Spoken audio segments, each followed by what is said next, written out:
حضرت حبیرہ بصری دے پھر خلیفہ نے حضرت ابو اسحاق چشتی،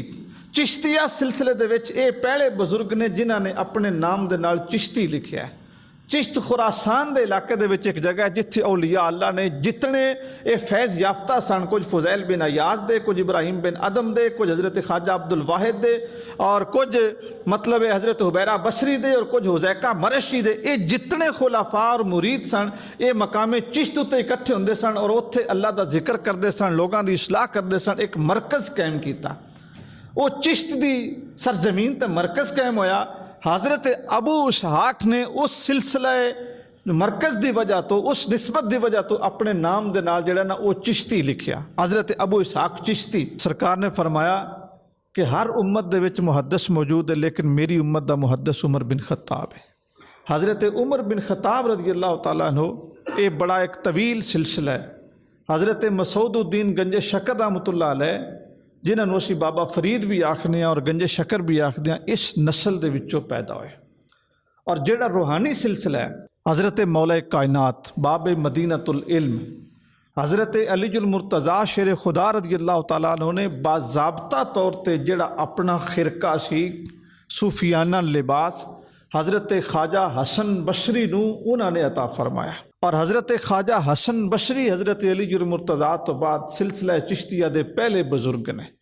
انہوں نے 120 صحابہ دے نال ملاقات کی تھی حضرت خواجہ حسن بصری نے، اور صرف صوفی یا عارف یا فقیر نہیں سن۔ حضرت خواجہ حسن بصری باضابطہ معلم، مجتہد، فقیہ اور محدث سن۔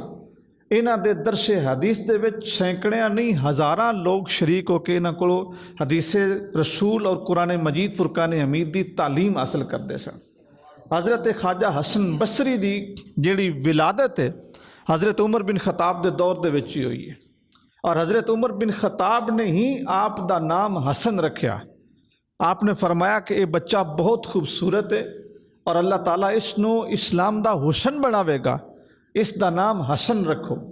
انہاں دا نام حسن رکھیا گیا۔ آپ دی والدہ سرکار دو عالم صلی اللہ علیہ وسلم دی زوجہ ام المومنین حضرت ام سلمہ دی کنیز سن، اور حضرت خواجہ حسن بصری نو اعزاز حاصل ہے کہ جدوں آپ دی والدہ حضرت ام سلمہ دے گھر دے کام معاملات کردیاں سن، اگر وہ مصروف ہونا ہی اور حسن بصری پریشان ہونا ہی بھوک دی وجہ تو جس طرح بچے روندے نے، تے حضرت ام سلمہ رضی اللہ تعالیٰ عنہ انہاں نو اٹھا کے اپنے سینے دے نال لگانیاں سن، اور انہاں نے حضرت ام سلمہ رضی اللہ تعالیٰ عنہ ام المومنین انہاں دا شیر بھی پیتا ہے، انہاں دا دودھ پیتا ہے، اور او روحانیت اور او فیض بھی حضرت خواجہ حسن بصری نو حاصل ہے۔ جرأت اور استقامت حضرت خواجہ حسن بصری دی اس اتنی زیادہ سی، اس نو ایک واقعے دے وچ بیان کرنے اور پھر گل اگے چلانے ہیں کہ آپ درس حدیث دے رہے سن، اور شاید ابو جیل تو بعد اسلامی تاریخ دے اندر یعنی جیڑی اوائل تاریخ ہے ساڈی شروع دی، او دے وچ حجاج بن یوسف تو سخت انسان پیدا نہیں ہویا۔ اس تو پہلے اگر کوئی سخت انسان جس دا امت نے مقابلہ کیتا ہے یا سامنا کیتا ہے وہ ابو جہل ہے، جس نو سرکار نے بھی فرمایا کہ میری امت دا فرعون ہے، اور حضرت موسیٰ علیہ السلام دے فرعون تو بھی سخت ہے، لیکن وہ کافر سی۔ حجاج بن یوسف مسلمان سی، مسلمان ہون دے باوجود حد درجہ شفاق، شفا اور ظالم، متشدد، جو ذہن میں چاہ گئی ہے بس وہ کرنی کرنی ہے۔ کسے وقت کوئی اللہ دی ذات اور اتنے کرم کردہ یا اس دے دل دے وچ کوئی نرمی ہوندی سی تو لوگوں نو معاف کر دیندا سی، نہیں تے بے دریگ تلوار چلان دے وچ کوئی دا آسانی نہیں سی، نہ عدل دی بنیاد تے نہ بے انصافی دی بنیاد تے۔ عجیب ذہن دا آدمی سی۔ حضرت خواجہ حسن بصری آپ درس حدیث دے رہے سن تے ننگی تلوار لے کے پنجابی وچ آکھیے کہ دوں دوں کردہ مجمع نو چیردہ آپ دے سامنے آ کے کھڑا ہو گیا، بغیر کسی ادب تو، بغیر کسی اجازت تو، بغیر کسی لحاظ تو، لوگاں دیاں کندیاں نو ٹپدیاں آپ دے درس دے وچ آ کے بالکل کھڑا ہو گیا، اور لوگ حیران پریشان ہو گئے کہ اتنا ظالم ہے، اتنا بے لحاظ آدمی ہے اور اتنا منہ پھٹ آدمی ہے، حضرت خواجہ صاحب پتہ نہیں اس نو کیویں فیس کرن گے۔ آپ درس حدیث دیندے رہے، وہ کھڑا رہا، لوگ دے ڈر تو کھڑے ہو گئے، حالانکہ آپ نے منع کیتے اسی کہ جس وقت میں خود بھی آواں نا درس حدیث واسطے تے کھڑیاں نہیں ہونا، او دے روب تو او دے ڈر تو کہ انہیں سانو سجھان لینا، کل نو ساڈی دوڑ نہ لا دے، سانو مارے نہیں، لوگ کھڑے ہو گئے۔ خواجہ صاحب درس حدیث دیندے رہے، اور یہ جڑی اے سنت ہے نا کہ کسی دے ڈر تو بغیر، کسی دے روب تو بغیر، کسی دے دبدبے تو بغیر، اور کسی دا منہ ویکھیو بغیر، اور کسی دی چال ڈھال اور اس دی ٹبر برادری اور خاندان ویکھیو بغیر دین دی تبلیغ کرنی، اس سلسلہ چشتیہ دا ایک خاص ہے۔ یہ نہیں ہے کہ کوئی بڑا آوے تو تسی گل ہی بدل لو، اور کوئی ماڑا آوے تو تسی ساریاں دے اوتے چسپاں کر دیو۔ یہ تبلیغ نہیں ہے، یہ خوش آمد ہے۔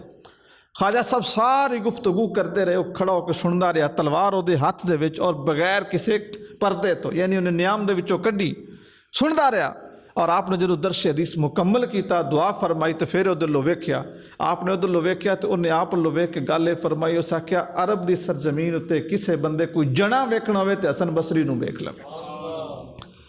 کسے نے مرد ویکھنا ہوئے نا تے حضرت خواجہ حسن بصری نو ویکھ لوے۔ حضرت خواجہ حسن بصری نے پھر اپنا جڑا خرقہ خلافت سی، اے حضرت خواجہ عبد الواحد انہاں دا نام سی، آپ دے تلمیذ بھی سن، شاگرد بھی سن، اور آپ دے خلیفہ بھی سن۔ حضرت خواجہ عبد الواحد بن زید آپ نے انہاں نو عطا فرمایا، اور انہاں نو عطا فرمان لگے آپ نے فرمایا عبد الواحد مخلوق خدا بڑی بیمار ہے، اے خلقہ پا تے اس مخلوق دا علاج کر۔ تصوف لوگاں دے علاج دا نام ہے، صوفیاء دا طرز طریق لوگاں دی اصلاح دا نام ہے۔ انہاں دیاں بیماریاں نو بجھو اور اس بیماری دا بہتر اور بہترین علاج کرو۔ حضرت خواجہ عبد الواحد نے او خرقہ خلافت پھر فضیل بن ایاز نو عطا فرمایا۔ فضیل بن ایاز بھی سلسلہ چشتیہ دیکھ سرخیل نے، اور آپ دے بارے ہوں کہ توبہ تو پہلے، یعنی اسلام دی طرف مکمل رجوع تو پہلے آپ ایک بہت بڑے ڈاکو سن، بلکہ ڈاکوؤں دی سرداری کردے سن۔ ایک رات ڈاکہ مارنے واسطے کسی جگہ ہوتے انہوں نے سن ماری سی، یا چھتے سن بیٹھے سن، تے قافلہ گزریا، تے قافلے دے وچ کوئی اللہ دا نیک بندہ سی، تو اس نے قرآن مجید فرقان حمید دی آیت پڑھی، الم یأن للذین آمنوا ان تخشع قلوبہم لذکر اللہ، کہ کیا اہل ایمان اتے اے جیو وقت نہیں آیا کہ انہاں دے دل اللہ دے خوف تو ڈر جان۔ فضیل بن ایاز نے او جدو گل سنی نا، اس وقت توبہ کیتی، پھر لٹیا مال واپس کیتا، خدا دے حضور گڑ گڑائے، توبہ طیب کیتی، اور خواجہ عبد الواحد دی بارگاہ دے وچ ہو کے ایک نویں سرے تو اسلام دا آغاز کیتا۔ اس مرد نگاہ دی اثر سی انہاں دی نظر دا کہ اللہ تعالیٰ نے فضیل بن ایاز واسطے سارے رستے کھول دیتے، اور پھر انہوں نے اولیاء دا امام بنایا۔ فضیل بن ایاز دی دربار دا اور درگاہ دے اندر خلیفہ ہارون الرشید عباسی حکمران انج حاضر ہوندا سی جویں شاگرد استاد دے کول جاندے نے۔ ایک مرتبہ وہ آیا تے آپ نے چراغ بجھا دیتا، جدو چراغ بجھایا نا تو اس نے آپ دا ہاتھ پکڑیا۔ حضرت خواجہ فضیل بن ایاز نے فرمایا کہ ہاتھ کیڈے نرم ہے، یعنی انہیں خلیفہ نے جدو آپ دا ہاتھ پکڑے تو فرمایا ہاتھ کیڈے نرم ہے تیرا، کاش کہ خدا دی جہنم تو بچ جائے۔ یعنی سلاطین نو نصیحت کرنی اے بھی اولیاء دا شیوہ ہے، اور کھری کرنی، ستھری کرنی، بغیر کسی لالچ اور خوشامد تو کرنی۔ حضرت خواجہ فضیل بن ایاز رحمۃ اللہ تعالیٰ نے خرقہ خلافت، اپنی خلافت اور اپنی بیعت دے وچ لیا حضرت ابراہیم بن ادم نو، اے بلخ دے حکمران سن، بلخ دے بادشاہ سن، سربراہ سن۔ خواجہ فضیل بن ایاز دی بارگاہ دے وچ آئے تے آپ نے انہاں دے متھے دے اندر سعادت دا نور ویکھیا، تے آپ نے فرمایا ابراہیم بن ادم، اے جیڑی بادشاہی تو ڈھونڈدا پھردا ہے نا، یہ جیڑی بادشاہی تے تو فخر پہ کردا ہے، اے کوئی بادشاہی نہیں، اے نہیں بادشاہی کہ لوگاں نو تلوار دی وجہ تو، نیزے دی وجہ تو، یا جبے کبے دی وجہ تو بندہ جھکا لوے۔ اصل بادشاہی اوے جڑی لوگاں دے دلاں اُتے کیتی جائے۔ حضرت ابراہیم بن ادم نے پھر انہاں کو پوچھا کہ او بادشاہی کیڑی ہے؟ آپ نے فرمایا جدو دل نو جلاویں گا، نظر نو پکاویں گا، اور زبان نو خدا دے رستے اُتے چلاویں گا، پھر تینوں اس بادشاہی دی سمجھ آوے گی۔ انہاں نے خرقہ خلافت اپنی نیابت حضرت ابراہیم بن ادم نو دیتی۔ حضرت ابراہیم بن ادم رحمۃ اللہ تعالیٰ علیہ نے پھر اپنے دنیا تو رخصت ہون تو پہلے اپنا خلیفہ حضرت حذیقہ مرعشی نو بنایا۔ اے مرعش شام دا علاقہ اتھوں دے رہن والے سن۔ حضرت حذیقہ مرعشی نے پھر اپنی خلافت حضرت حبیرہ بصری نو عطا فرمائی۔ حضرت حبیرہ بصری دے پھر خلیفہ نے حضرت ابو اسحاق چشتی،